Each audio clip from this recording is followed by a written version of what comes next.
ध्यान कैसे करें? आप में से बहुत सारे लोग इस प्रश्न का उत्तर जानना चाहते होंगे। आपने इस प्रश्न के कई उत्तर सुने होंगे, मगर अभी तक आपको इस प्रश्न का सही उत्तर नहीं मिला है। इसीलिए आप इस वीडियो को देख रहे हैं और सोच रहे हैं कि मैं आपको इस प्रश्न का सही उत्तर दूंगा। मगर सच बताऊं तो इस प्रश्न का कोई उत्तर है ही नहीं, क्योंकि ये बिल्कुल ऐसा है जैसे आपने कभी पानी न पिया हो और मैं आपको पानी के बारे में बताऊं।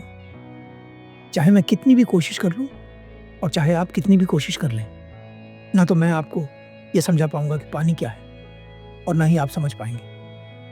अब आपके मन में यह सवाल होगा कि इस वीडियो का उद्देश्य क्या है। तो मैं आपको बता दूं, इस वीडियो को देखने के बाद अब तक जो आपकी धारणा थी ध्यान के बारे में, वह बिल्कुल खत्म हो जाएगी। ज़्यादातर लोग सोचते हैं कि आलती पालती लगाकर बैठ जाना और अपने भीतर कुछ अनुभव करने की कोशिश करना ही ध्यान है, जबकि कोशिश से तो ध्यान का दूर दूर तक कोई संबंध नहीं। जितना हम ध्यान करने की कोशिश करते हैं उतना ही हम ध्यान से दूर होते चले जाते हैं। इसका अर्थ यह हुआ कि हमारी कोशिश ही बाधा है।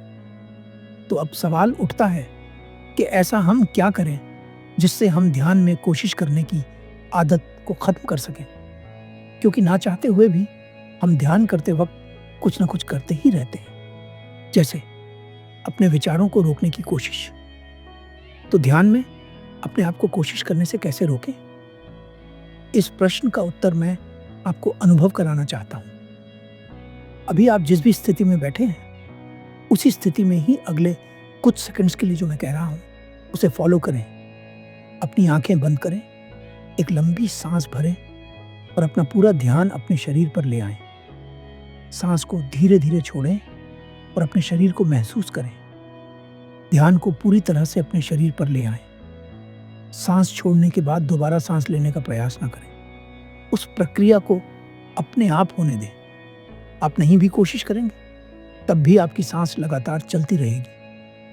इसलिए सांस लेने की स्वाभाविक प्रक्रिया में बाधा न बने। आपका शरीर बिल्कुल शांत हो रहा है। आपकी सांस लेने की स्थिति एकदम स्वाभाविक और शांत हो रही है। अब अगले कुछ सेकंड्स के लिए आपके भीतर जो भी चल रहा है उसके बीच में बाधा ना बने। कोई भी सही गलत की दीवार खड़ी ना करें। बस जो हो रहा है उसे होने दें। प्रस्तुत करते हैं। अभी जो आपने अनुभव किया वह ध्यान तो नहीं था, मगर आप उस रास्ते पर चल पड़े थे जो आपको ध्यान तक ले जाता है। एक सच और कड़वी बात बताऊं, हम में से ज्यादातर लोग उत्तर पाना चाहते हैं, जबकि उत्तर हमें सीमित करता है। उदाहरण से समझाता हूं। आपने पूछा ध्यान कैसे करें? मैंने कहा ध्यान ऐसे करें। आपने मेरी बात सच मान ली। अब आपने अपने आगे एक दीवार खड़ी कर ली। अब आप उस दीवार के आगे नहीं सोच सकते। तो अब आपके भीतर ध्यान के विषय में जो भी जानकारी है उस पर एक प्रश्न चिन्ह लगाइए। उदाहरण से समझाता हूं कि लोग किस तरह सोचते हैं। कुछ लोग सोचते हैं कि ध्यान सिर्फ बैठकर हो सकता है। कुछ लोग सोचते हैं कि ध्यान सिर्फ लेटकर हो सकता है। कुछ लोग सोचते हैं कि ध्यान सिर्फ पद्मासन लगाकर हो सकता है। कुछ लोग सोचते हैं कि ध्यान करने के लिए हमें हिमालय पर जाना होगा। कुछ लोग ध्यान को अच्छा समझते हैं और कुछ लोग ध्यान को बुरा समझते हैं, जबकि ध्यान ना तो अच्छा है ना ही बुरा। ध्यान तो एक रास्ता है जो हमें हमारी मंजिल तक पहुंचाता है। तो ध्यान करने के लिए सबसे जरूरी क्या है? इस प्रश्न का उत्तर है ध्यान करने के लिए दो चीजों की आवश्यकता है। पहला, स्वस्थ शरीर और दूसरा, स्वस्थ मन। अब बहुत सारे लोग यह गलती करते हैं कि वे सोचते हैं स्वस्थ मन तो तभी होगा जब हम लगातार ध्यान करेंगे। ऐसा नहीं है। स्वस्थ मन का अर्थ है मन की स्पष्टता। और मन स्पष्ट कब होता है? जब हम मन को सही जानकारी देते हैं। अब सही जानकारी क्या है? सही जानकारी का अर्थ है वो जानकारी जो हमें सहयोग करे वो करने में जो हम करना चाहते हैं। उदाहरण से समझाता हूं।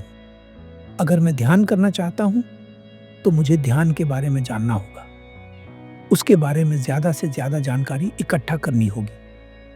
हालांकि जानकारी का महत्व बस हमें ध्यान के लिए तैयार करने तक है। उसके बाद जानकारी का कोई महत्व नहीं होता, मगर शुरुआत जानकारी के बिना नहीं हो सकती। इसलिए आप जो भी करना चाहते हैं उसके बारे में ज़्यादा से ज़्यादा जानकारी इकट्ठा करें, तभी आपके मन की स्पष्टता बढ़ेगी। तो जीवन में कुछ भी करने के लिए मन का स्पष्ट होना बहुत ज़रूरी है। सीधे शब्दों में तो नहीं, मगर ये बात मैं आपको समझा चुका हूँ कि ध्यान कैसे करें।